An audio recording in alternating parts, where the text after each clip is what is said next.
right, ladies and gentlemen, please welcome your first panel. Teamwork makes the dream work. Lamont Harris, Whitley Cooper, Darren Copeland, Nike Ojo, and El Presidente.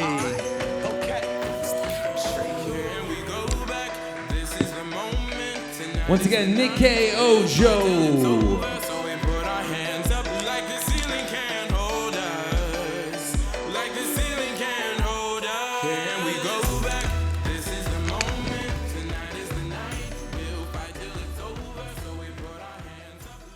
What do I do with my hands? I'm nervous to move now. I'm so in my head right now. Janine, I think that's the third time that Janine has spoken at an EPM event. And, you know, while some of those things we've heard before, if you've been here, it never gets old, it never gets tired, and it's always important and impactful. And, you know, before we get started, I thought one of the don't fall off the chair, by the way.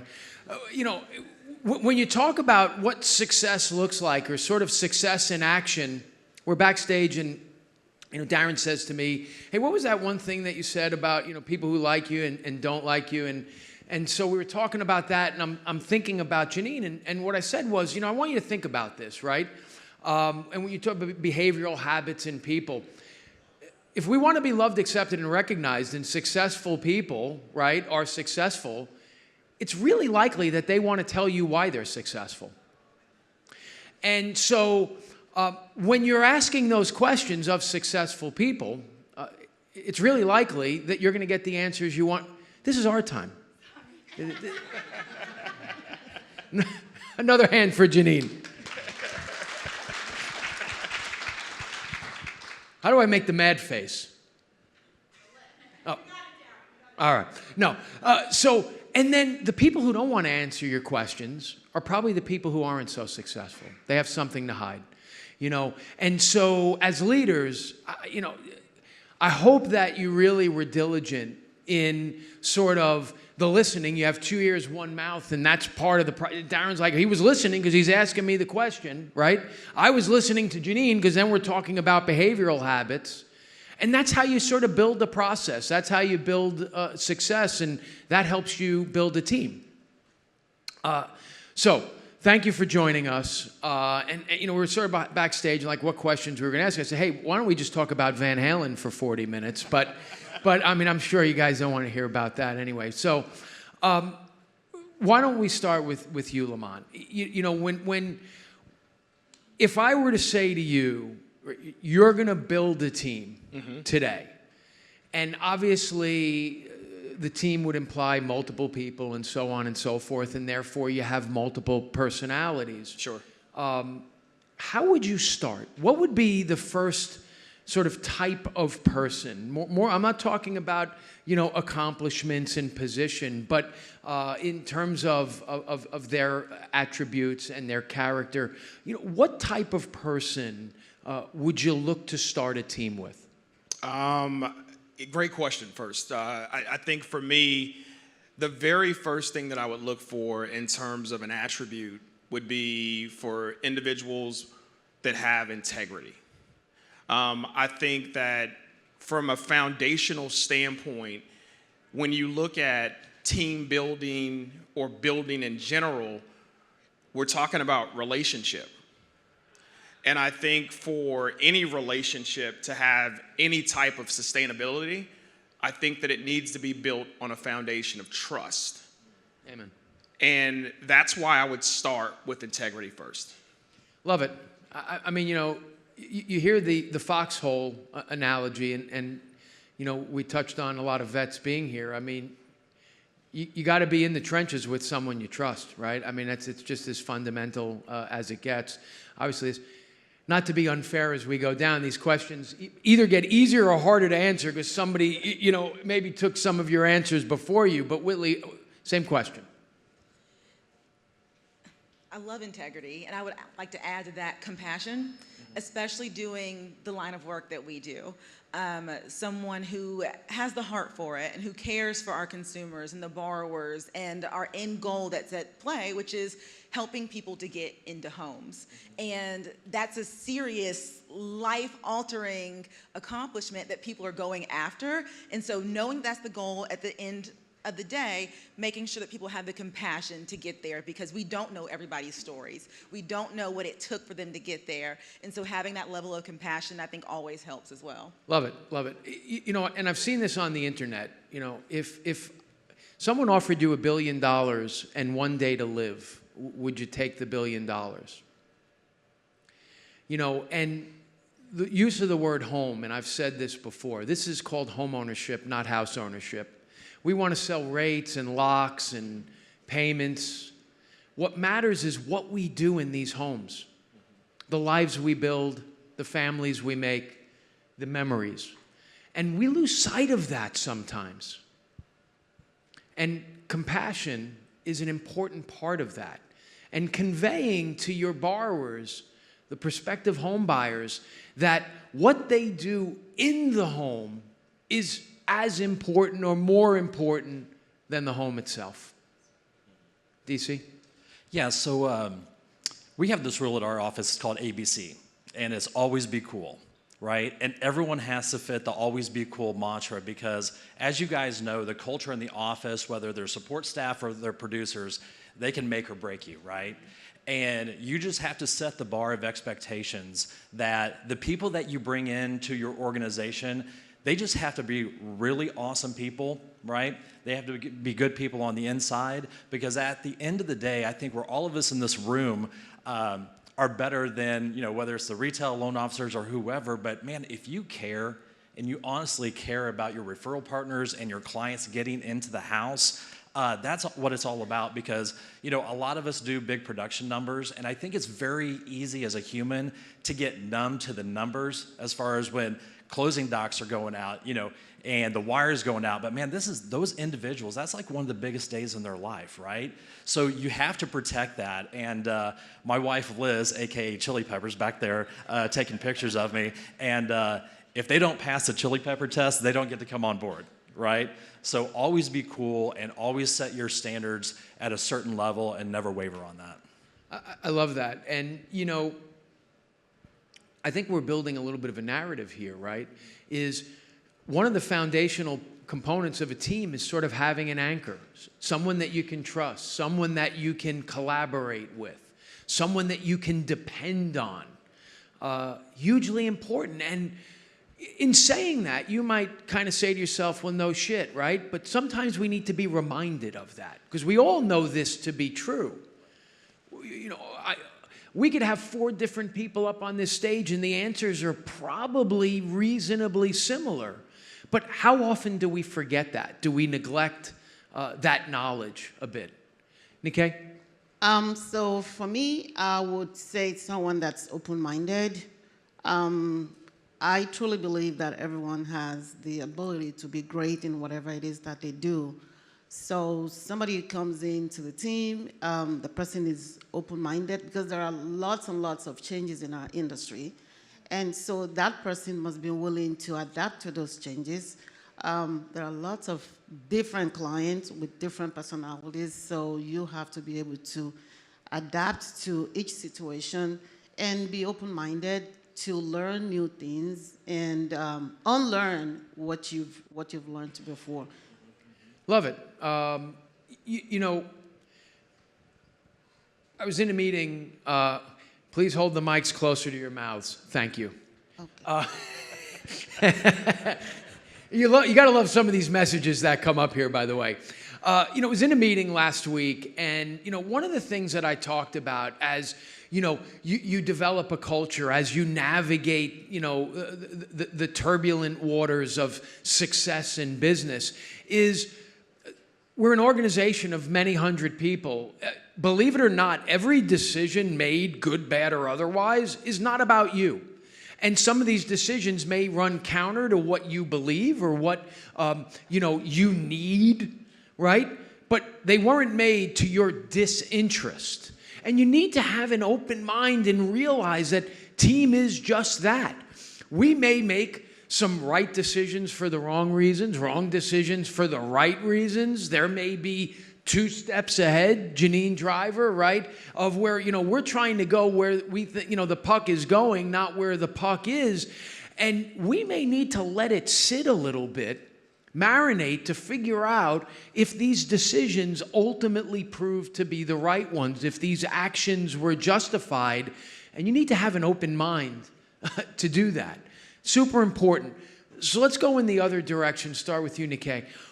If you could talk about maybe the one thing that sticks out in your mind in terms of what you've done in the pursuit of successfully building a team, what might that one thing be? For me, I'll say it's building strong relationships. In whatever kind of business that we do, mortgages or not, you have to build strong relationship with people. You have to let people know that you care about them, and show it, not just saying, oh, I care about you. Your employees, you cannot possibly do everything by yourself, so you need other people to help you. And you have to show them that you care about them. You have to show them that it could be little things, getting lunches, just say, hey, you did well today. Or maybe they argue with an underwriter and got that condition cleared. Tell them, hey, you did well. So just building a strong relationship among your teammates, I think it's important. So much to unpack there. I mean, relationships give us the benefit of the doubt. They're the tiebreaker, and that's why they're important. You can't just have that, but it's one of the things that helps, folks succeed. You talk about showing people you care. Also hugely important, we understand one's innate desire to be loved, accepted, and recognized. It's what science has done for us in the pursuit of understanding thinking, in the pursuit of athletics, is 50 years ago, we just knew that Hank Aaron can hit a ball 500 feet. We didn't necessarily know why, and therefore we couldn't recreate it, right? And so some of these things are second nature to successful people. We just do it. Makes sense to be nice. It makes sense to be thoughtful. It makes sense to be reliable. It makes sense to be cool. I go back to understanding that on your team, not everyone has that innate ability. So it's incumbent upon you as a teammate or maybe a leader to identify and quantify what success looks like so you can demonstrate it and foster it in the people who it doesn't come so naturally to. Yeah, so dead on. So relationships are everything, right? I always used to say the LO who wins the most has the most friends, right? So it's so key to have the relationships. And as you start building your team or organization, whatever your goal is, once you start hiring right, we always like to say cool peeps know other cool peeps, right? And that's when you hire right in the beginning and you have like your core staff. Well, they've worked with other people in the past, right? That's how you really, and someone's saying, winning is hard, being a leader is hard, but when you're a good leader and these people will, go through the fire for you and they love you, but they know your integrity, that they're going to talk to their other cool people that they know in their industry and say, hey, you need to go work for this company because, man, we just have this thing rocking on, and really rely on your staff to really build it out with other great people. I fucking love it. Look, success begets success. There is no greater catalyst for being successful than being successful. And we talked about this last night, and it's like, if I ever, back in my recruiting days, you'd get that, how do you know I can make money here? How am I going to be successful? I have no idea. What I do know is that Brian Tomalak out in Chicago came here doing $3 million a month, and now he's doing 30. Kerry Cole, who, never did a wholesale loan in her life, is doing 50, 100 million a month in wholesale. Can that be you? I don't know. That has more to do with you than it does with me. People want to run with winners. The key to being a winner is win. So with my team, I'm really huge on motivating. recognizing the value that each team member has. Everybody's position is important, and it helps us get to the finish line.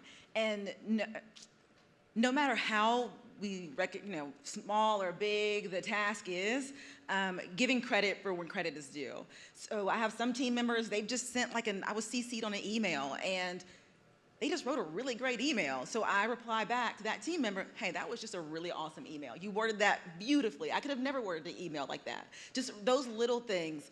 And I think the different folks on your team, or let me rephrase this. So as the mortgage broker, as the loan originator, I get people's stories up front, why they're purchasing this home, the trials and tribulations they've gone through. But the other folks who are touching this file may not know what this person has gone through to get to where they are today. So I like to share that with my team as well, so that they know who we're working with, what we're working towards, and what we are working for, or who we are working for. And so at the end of the day, we have a Slack channel. So in that channel, I like to share, when I'm briefing them on this client, what they've gone through, how they've gotten here, so that they know who they're working for. And at the closing, I love sharing our team wins. So I will share a picture of the closing before I share it with you all on Facebook. I share it with my team to let them know, because they may not be, local. And so when I can go to a closing, I take the pictures, I show it to my team, and then I also let my team know the accolades they gave us as a team for helping them get to the finish line. And one other thing that I also like to share, because there's so many people on the team and there's so many people a part of the closing, that we even have our underwriters and our insurance agents who don't know, all these things about our borrowers as well. So when we get to the closing, I also send the underwriters a picture of our borrowers at the closing and a part of their story as well, so that they know, that reminds them who we're working towards. And this underwriter may never touch another one of my files again, but they're gonna touch some of y'all's files. And I hope that they recognize their value and their role in helping us get to the finish line as well. And so recognizing value overall is just so important, and giving that recognition where it's due. For me, that's like you're gonna put me in a time machine, and that not to date myself, but that is old school sales, right? And we've lost sight of that at times in today's day and age. We want to cut corners, skip steps, and that is so detrimental to sustainable long-term success. A story that I've told many times is, back in the day when we used to do home sits and I would train loan officers, what I said was, everything you need to know before you knock on that door, ring that doorbell, is contained in the credit report, in the directions that they gave you to their home, in their front yard. And the example I'd use is, do they make $50,000 a year and own a Lamborghini, or do they make $10 million a year and, own a Hyundai? Did the directions that they gave you, were they obscure and obtuse, or were they precise? When you pull up, is the front lawn mowed? Right? Is the house freshly painted? When they sit down, where do you sit? You know how to sell that borrower. You have 2 ears, 1 mouth, listen twice as much. And then further, what I love, although make sure that there's nothing crazy in the background when you take pictures of your customers, but putting a face to the file. Is an underwriter more likely to approve a loan for somebody that they can visualize? 100% yes. Versus just numbers on a paper. And, look, let's be honest. As humans, we may judge sometimes, right? And this person makes more than maybe the underwriter makes and is less responsible. And they're like, I'm going to get this. So smart. Lamont? Yeah, so listen, I resonate with each one of your answers, right? I think that each one of your answers are spot on when it comes to teamwork, right? And we talk about, the saying that teamwork makes the dream work, right? And that's real, right? Teamwork does make the dream work. I think the thing with me that kind of sets me apart is that every team needs a wolf. Every team needs a wolf. You look at, championship teams are built on backs of those that are willing to go the extra mile. I think for me, my title with my company, it could matter less to me. I think what's more important is that I lead by example, and that my team sees me in the trenches. The best way to get guys to go out in community. I'm a huge believer in community. I think that, relationships are super important. Nikkei, you hit it spot on. The thing that sustained me 2 decades in a business where, I hadn't even been full-time in this business, I took 10 years off from a full-time standpoint and then was able to come right back like I never left. To do that, it takes a wolf. It takes that person that is willing to go that extra mile. My team sees me, I'm real big on getting these guys to get out here, and I talk all the time about 5 to 7 a day, every single day. And for those that have never heard me talk about that before, I'm real hard on my team about creating and cultivating 5 to 7 new relationships every single day, because relationships matter. But on top of that, you think about 5 to 7 relationships, brand new relationships every single day. If everybody took time in this room to do that, you would be cultivating 150 to 210 brand new relationships monthly. That's 2,000 brand new relationships annually. It's impossible for you not to be able to succeed in doing that. What does that take for you to cultivate 5 to 7 new relationships daily? Some of us last night at the meet and greet upstairs, we did just that. We took time to cultivate 5 to 7 brand new relationships that we did not have before we got here. The question is, what do you do with those relationships moving forward? What you do with those relationships matter. What you do with that extra time matters. It's the difference between winning and losing.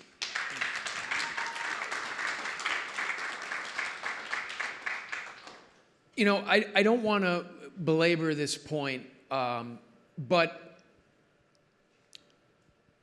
now more than ever, in sort of a day and age where folks are more informed, in a world of social media, your teammates, your referral partners, your employees have you under a microscope. I've sort of talked about this secretly with buddies, with colleagues. When I got into this business in 1988, I kind of looked at my bosses, from, a standpoint of admiration. That's going to be me one day.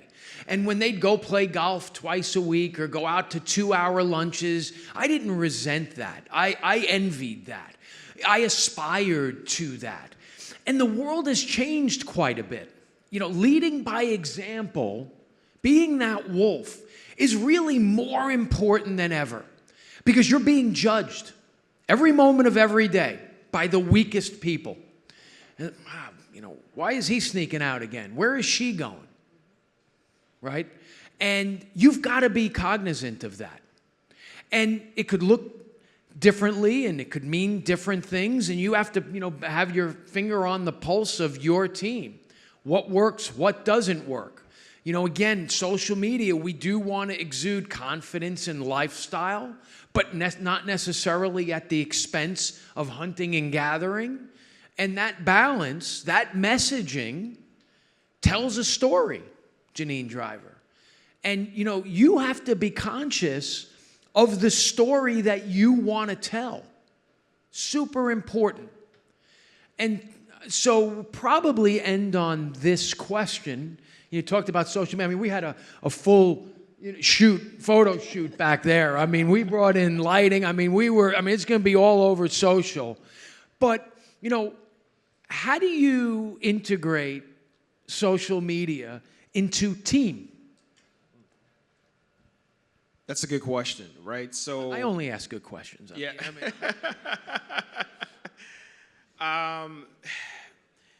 I'm going to take myself out of the equation for a second. I'm not going to say how I integrate. I'm going to say how we should use social media to integrate from a branding aspect. I think social media is a game changer, right? I'm 45 years old. I can go back 20 years. We made the MySpace jokes earlier, right? And the reality is, 10 years ago, I probably wasn't on social media the way I am today. And I probably, it's a game changer if used properly, because first impressions sometimes are lasting impressions, right? And so I've had people come up to me and say, hey, listen, nice to meet you. I've seen you 1,000 times on social, right? But it's nice to put a face, right, with what I've seen on social. It's nice to see you face to face, right? And so how do we use that for our advantage? I think the thing that we do is we be more conscious of what we put out on social. Sometimes a lot of us put things on social and then we go back and we're like, oops, did I post that? And so we've got to be careful how we use it, because that first impression, like I said, a lot of times is a lasting impression, and people go off of what you show them, not what you say, but what you've shown them. And so be very careful about that, because people will sum you up very quickly based off what you have presented. I'm a huge believer that success and failure both start in the mind. I'm also a huge believer in the fact that what success looks like to you, Ross, may be completely different to the next person. For me, success is progression. You are living your best lives if you are daily progressing. If you're succeeding daily, to succeed daily means to constantly progress, right? To not move forward means we're not succeeding. And we've got to be honest with ourselves when that's happening, because that means that we got to go take a deep dive and look at readjusting things so that we can get back on that winning streak. But to answer your question again, I think social media, we've got to be more cognizant of what we're putting out there, because that first impression, guys, a lot of times is that lasting one. Yeah, I mean, look, I was a late adopter, and one of the great things about Team is that different people can have different opinions and bring different things to the table. Early on, Eddie was a huge advocate of social, and I really wasn't, and Jenna, who I give full credit to, really, kind of forced me to do it, and now I enjoy doing it. And, it's okay to have differing opinions. It's okay for us to have complementary abilities and competences. And so it's sort of important to have an open mind, like we've talked about, to try to do new things and to ultimately give credit, where credit is due. Same question, Whitley. So I use social media to help cultivate and build my teams through, it goes back to what I said earlier, recognition.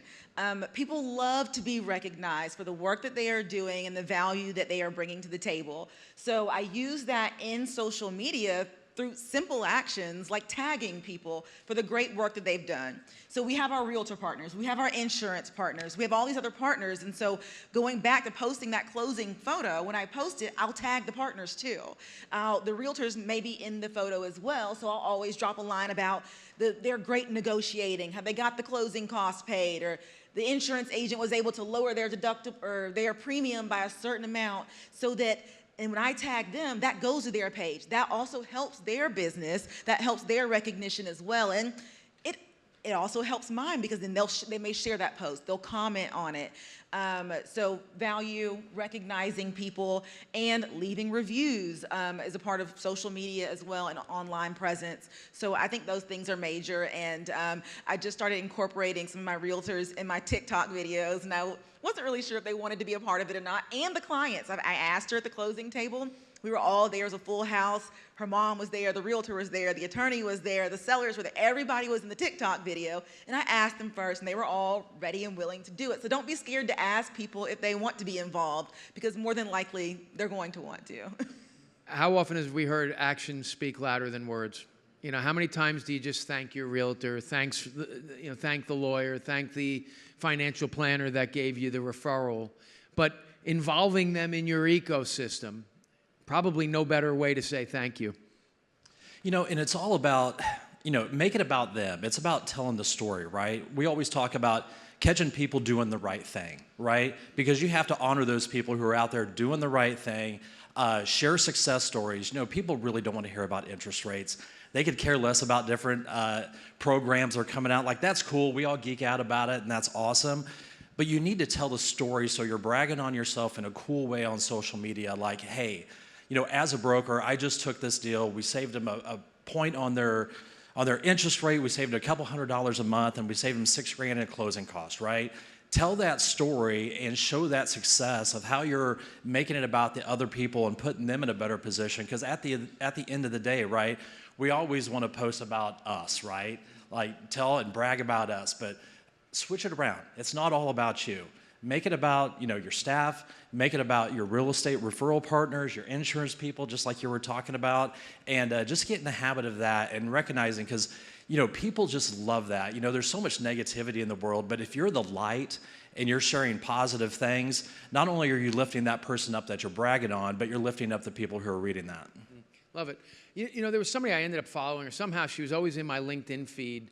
And, you know, she was like just doing push-ups or something, and she got into the mortgage business, and 6 months later she was out, right? But she had 80 billion followers doing push-ups on LinkedIn or whatever it was that she was doing. You know, effectively for business people, social media is a live business card. You have an opportunity to tell a story. What story do you want to tell? And I think some of the things we've learned is, you know, tell a robust, diverse story. You know, if you follow my social, for example, I do a market minute. I do golf videos with my kids or pro golfers. I do wine reviews. Why? And we said this early on. I think everyone said it, because that's me. I love my kids. I love golf. I love mortgages. I love the market. That's me. If you want to know who I am, think of the power of that. It used to be a business card. Here's my number. Maybe I'll answer it. This is me. This is what you get. Be thoughtful about it. Be creative. Be diligent. Be relentless. Nikkei? All right, social media. So I am on social media a lot. If you're here and your business is not on social media, you're losing out a whole lot. I focus more on Instagram and maybe Facebook. I have over 19,000 followers on Instagram. So you have to be intentional and you have to be consistent on social media. When I post mortgages and stuff like that, I really don't get a lot of activities.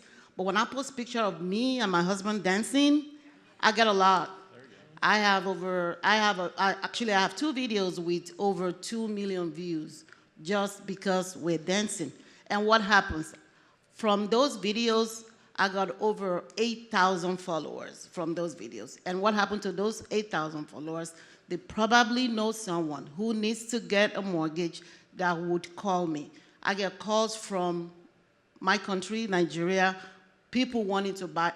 I've closed more foreign national deals this year than I've ever closed before because somebody from somewhere saw my video and sent my video to someone. So get on, don't overthink it. Sometimes you think, oh, this video is not going to work. That's the same video that's going to work. It doesn't have to be perfect. You don't need to have like a green screen or whatever. Just start with your phone. All I use is my iPhone. So I use my social media for so many things. I showcase my husband. I showcase my kids. I showcase my life. When things are not working, I showcase because we're all human. You don't have to be perfect. We don't live in a perfect world. Just go out there, show how much you care about people. Show how much you care about what you do on a daily basis. Show how much you care about the people surrounding you. And today I'm going to post that I'm here also. People are going to see what you are doing. So go out there, just showcase your business, showcase yourself, and be proud of what you do.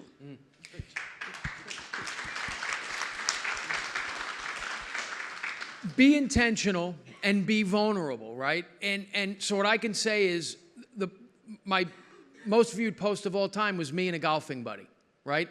The market minutes are probably my most consistent high view, right? Not the highest, but most consistent, over 1,000, 2,000 views, right?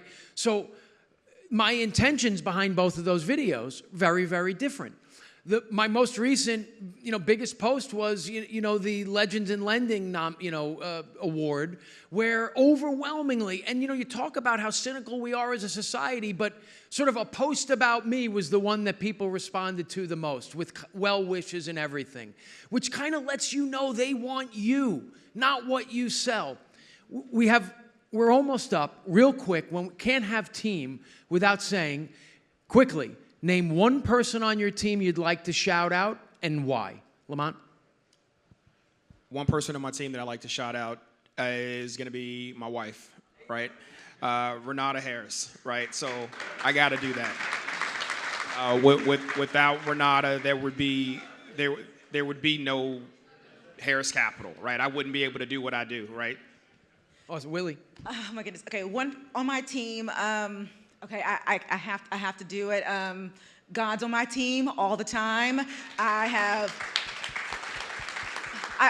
opened my business last year, Advocate Home Loans. It was my dream. I prayed for this. He's leading me and guiding me every step of the way. I'm thankful to be here today. Amen. DC? I know she doesn't want me to recognize it, but my wife Liz in the back is absolutely my rock, my foundation. She is my cheerleader as I'm running into the end zone. She's got the biggest pom-poms, and truly, if she wasn't our ops person handling all that minutia that we hate, call reports, compliance, payroll, all that stuff, her and her team, we would not exist without her. So love you, babe. You're amazing. Awesome. Nikkei? Okay. It's my husband. Appreciate him for putting up with me, taking all those photos many times, and just putting up with me, because sometimes I could be very hard-headed, but he puts up with me, so I cannot do life without him. He must have arthritis in his finger from taking all those pictures. All right, our time's up. I hope you guys enjoyed it. Thanks for participating. You guys were awesome. Thank you, everybody. Thank you.